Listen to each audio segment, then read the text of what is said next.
morning to everyone. Today we will do the poem A Legend of the Northland by Cary. This is from the book Beehive of class 9.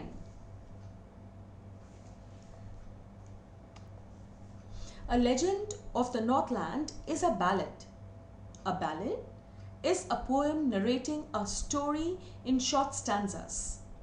Ballad is such a kind of poem which tells a story in short stanzas, and in this poem we have all the stanzas that comprises of 4 lines.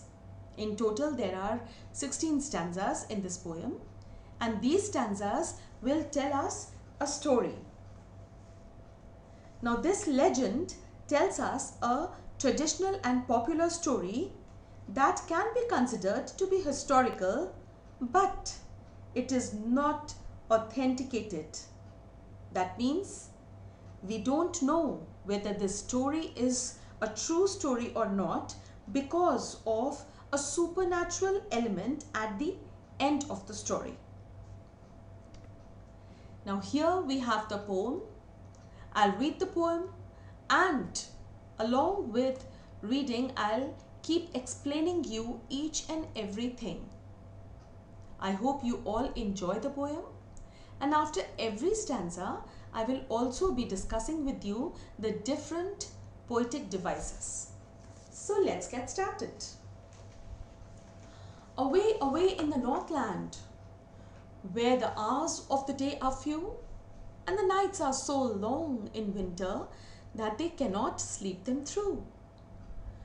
So here Cary says that in the region around the North Pole, that is the Northland, the duration of day is very less because it gets dark very quickly.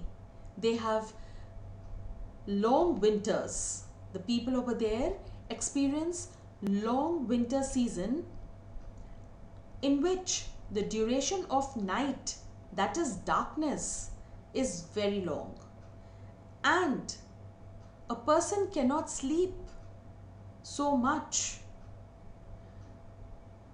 The poet says that although the duration of the night is very long, but people cannot sleep all through the night. He also wants to emphasize on the fact that the duration of night is very long. So in this stanza he is emphasizing on this fact, plus he is also emphasizing on this that this area is very, very far away. And how do we come to know he is emphasizing on this?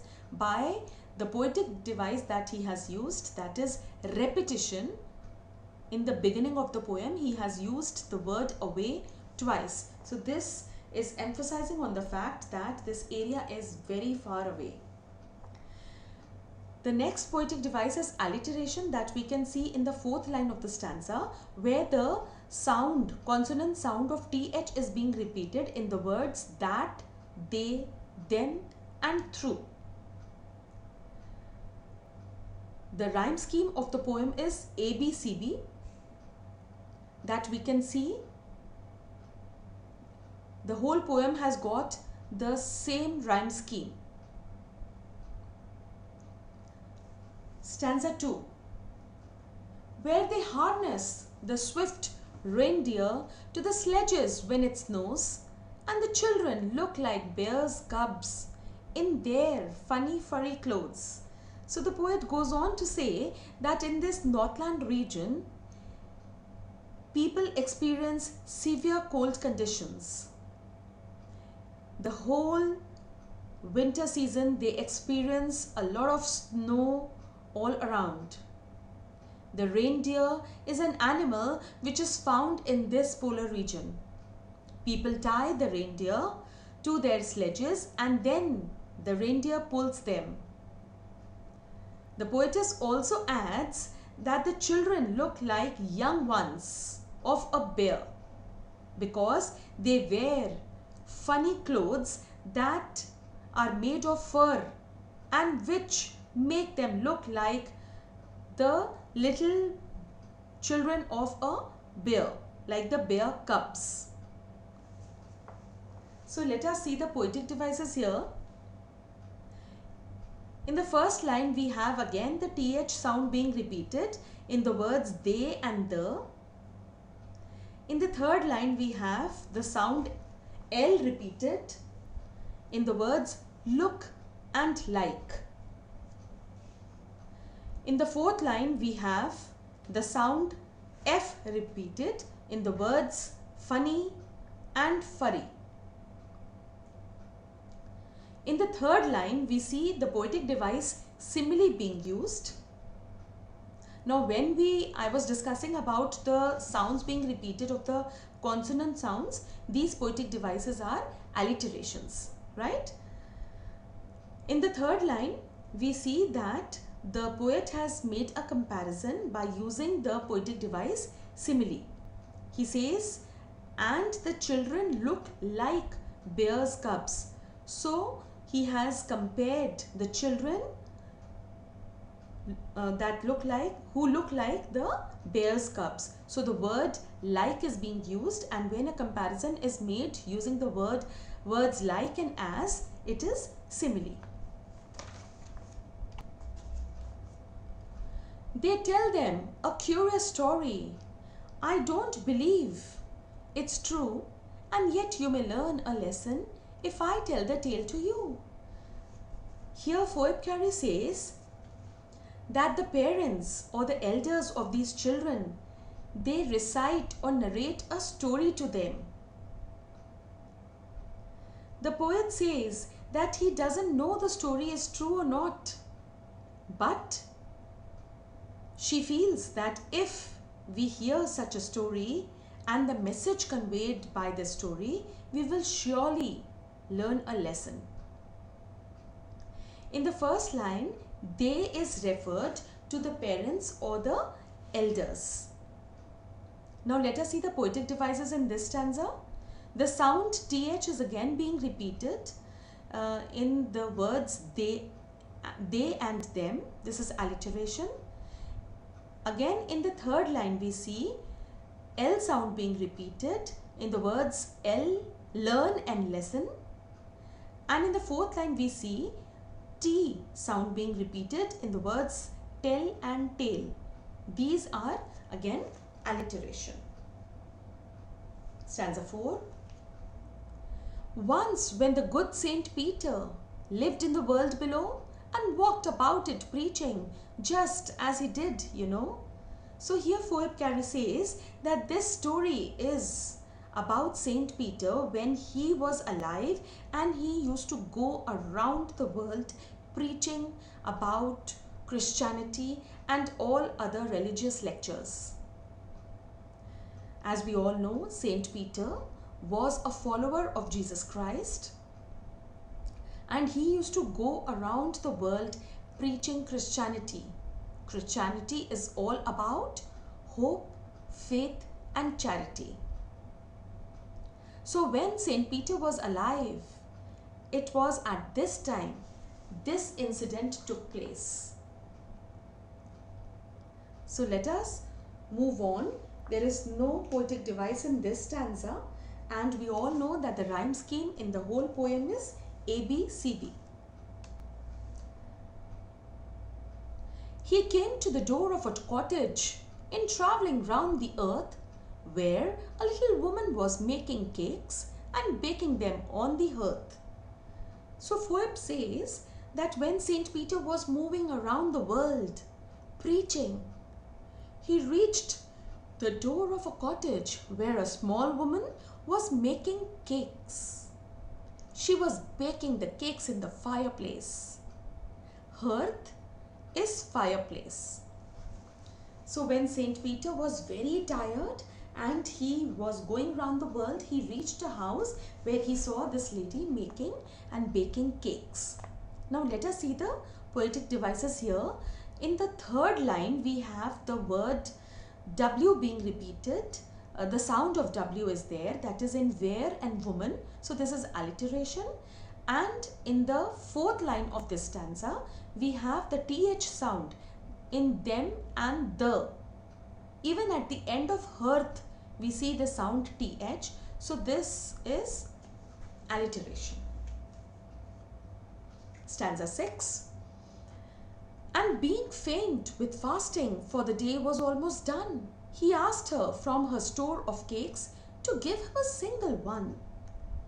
As Saint Peter had not eaten anything the whole day, he was very hungry and was feeling very, very weak. And since the day was over, it was going to be dark. He was very tired, so he went to this woman who was baking cakes, and he asked for one piece of cake out of the so many that she had baked and kept in her store. Let us see the poetic devices. In the first line, we have the F sound being repeated in the words faint and fasting. And as we all know, the rhyme scheme is A, B, C, B in the whole stanza.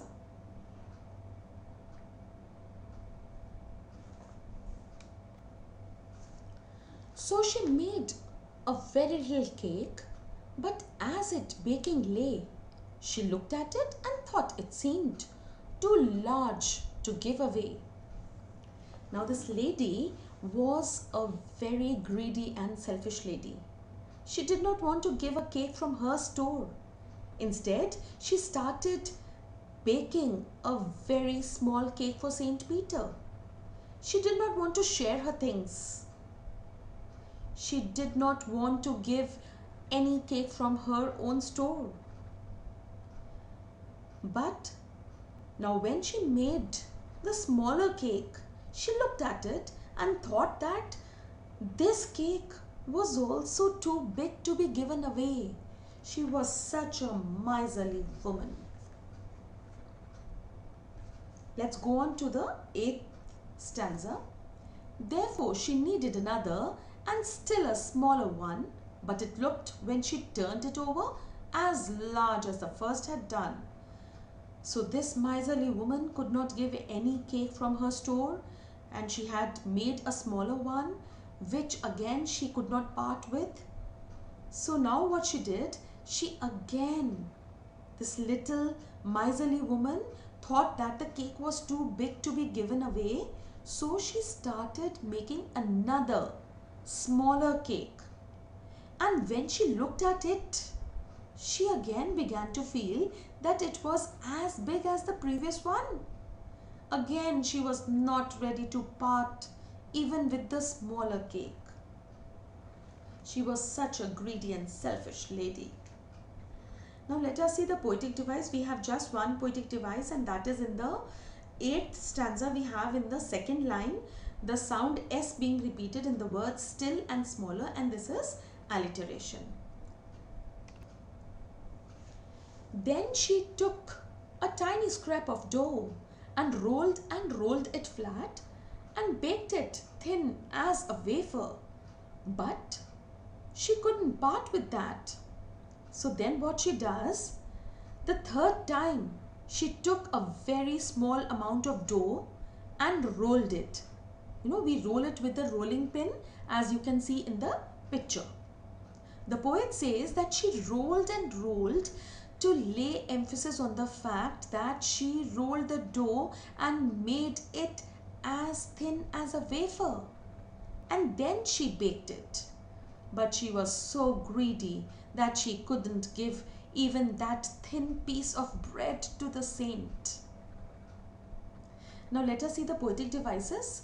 We see in the second line the word rolled is repeated, and this is repetition, and repetition is a poetic device used to emphasize. Here it is emphasize or stressing on the fact that she rolled and rolled this dough to make a thin wafer like cake. Alright, now in the third line there is a comparison being made using the word as, and baked it thin as a wafer. So whatever the dough she had rolled, she was baking it as a wafer. So the poet is comparing here with a wafer, the piece of dough that she's rolling, and this is a poetic device, simile. Alright, and let us see the alliterations. In the first line we see the sound T being repeated in the words took and tiny. So that is alliteration. Let's move on to stanza 10. For she said, my cakes that seem too small when I eat of them myself are yet too large to give away. So she put them on the shelf. Now this greedy, selfish woman reasoned to herself, when she ate these cakes, she felt that they were so small. But if she had to give them away to someone, she felt that they were too big to be given away. So she put all the cakes on the shelf of her kitchen, and she did not give any cake to our hungry and tired Saint Peter. Let us see the poetic devices. We have alliteration over here in the first line, where we can see the S sound being repeated in the words seem and small in the first line. Stanza 11. Then good Saint Peter grew angry, for he was hungry and faint. And surely such a woman was enough to provoke a saint. So poet Cary goes on to tell us that Saint Peter became very angry. He was very hungry. He was very weak. He had not eaten anything since morning. And this selfish woman was not ready to even give a very small wafer-like cake to him. This behavior of the selfish and greedy woman angered Saint Peter. There's no poetic device in this. Let us go on. Stanza 12. And he said, you are far too selfish to dwell in a human form, to have both food and shelter and fire to keep you warm. Saint Peter was very, very angry. He was angered by the selfish and greedy behavior of the woman, and he cursed the woman and said that she was very selfish. She did not deserve to be a human being. He added that God had given her everything required for survival. She was leading such a comfortable life with food, shelter and fire to keep her warm. But she had become so very selfish for all the resources that she had. She did not want to share these resources with anyone. We do not have any poetic device here, so let us move on with the story. Now you shall build as the birds do, and shall get your scanty food by boring and boring and boring all day in the hard dry wood. Saint Peter was so angry. He cursed the woman for being so selfish. And then he cursed her that she would now become a bird because she did not deserve to be a human being. He cursed that she shall become a bird and just like birds build their houses by boring into the wood and collecting very little food by working hard the entire day. Similarly, she would also work hard in the dry wood all day and get little and scanty food and make a small place for herself to live in. So Saint Peter was very angry with this lady. Now let us see the poetic device here. In the first line we have the sound B being repeated in the words build and birds, right? And then we have repetition over here of the word boring and boring and boring to emphasize on the fact that she will have to work very, very hard to make a place of living, a shelter place for herself, and also for the scanty food that she would get by boring this wood and eating those small termites and the small insects that are available there in the bark of the wood. Next stanza.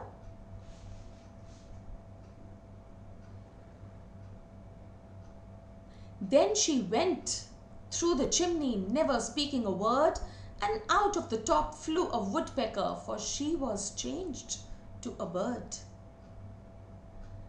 So what happened was, Saint Peter cursed that woman,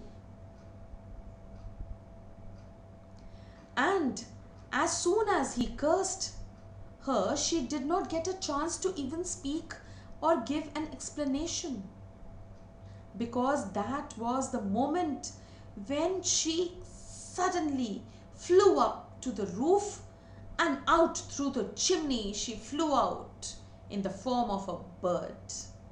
Saint Peter had cursed her and converted her into a bird, into a woodpecker, just like that we can see at the picture. Now here we can see alliteration being used here in the first line, where the sound is being repeated in then and the. We will not mark through because that is the sound of th. So we will not mark that. Only the sound is being repeated. Alright, let's move on. She had a scarlet cap on her head, and that was left the same, but all the rest of her clothes was burned, black as a coal in the flame.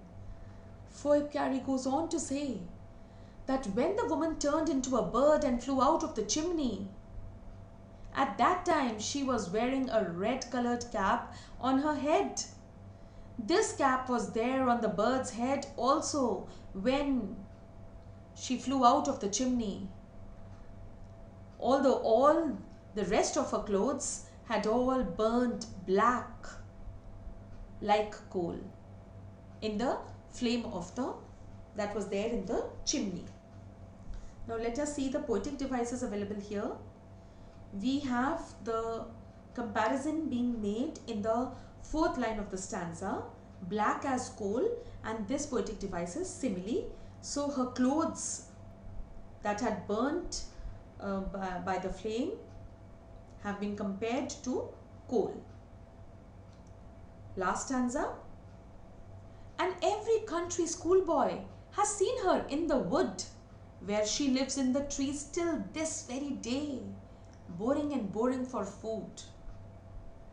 So, Cary tells, people who live in this countryside, even the small children who go to the school, they have also seen this bird in the woods. They see that she stays there all day and keeps on digging and boring with her beak to collect her food. Whenever any child sees this kind of bird, then the elders tell them this story. They say that the bird used to be a woman earlier. She was very greedy and miserly, and so she was cursed by Saint Peter and turned into a bird.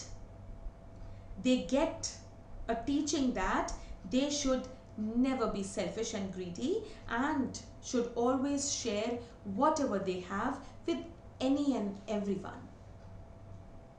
Here, the poetic device used in the last line is repetition, where the poetess has repeated the word boring to emphasize on the fact that now she would have to keep working hard, keep boring for survival. Let us quickly see the summary. One day, Saint Peter was preaching around the world and reached the door of a cottage where this woman lived. She was making and baking cakes in the hearth. Hearth is a fireplace. Saint Peter was fainting with hunger. He was very hungry and feeling very weak. He asked the lady to give him a piece of cake. The cake that she was baking then appeared to be too big, so she did not want to give him that, and instead she baked for him a smaller one. That also appeared to be so big that she could not part away with that. The second time she baked yet another smaller cake, but found that too big to be given away. In the third attempt, she took an extremely little scrap of dough and rolled it flat like a wafer. But she was not ready to even part away with that wafer type of a cake. This behavior, this miserly, selfish behavior of the woman angered Saint Peter. He said that she did not deserve to be a human being. She was not fit to live in a human form and enjoy the food, warmth, and shelter given by God to her. He cursed her and transformed her into a woodpecker who had to bore in the hard, dry wood to get its scanty food. She can still be seen in the trees all day boring and boring for food. Such a nice story, and a great message is being given to us. Let us read the message. In a legend of the Northland, the poetess Phoebe Cary tells us that we should not be greedy or selfish, and we must always be ready to help those in need. The poet seems to be warning people who are selfish that they may be punished, and that the punished may be very severe, for the old woman is still seen boring into wood for food.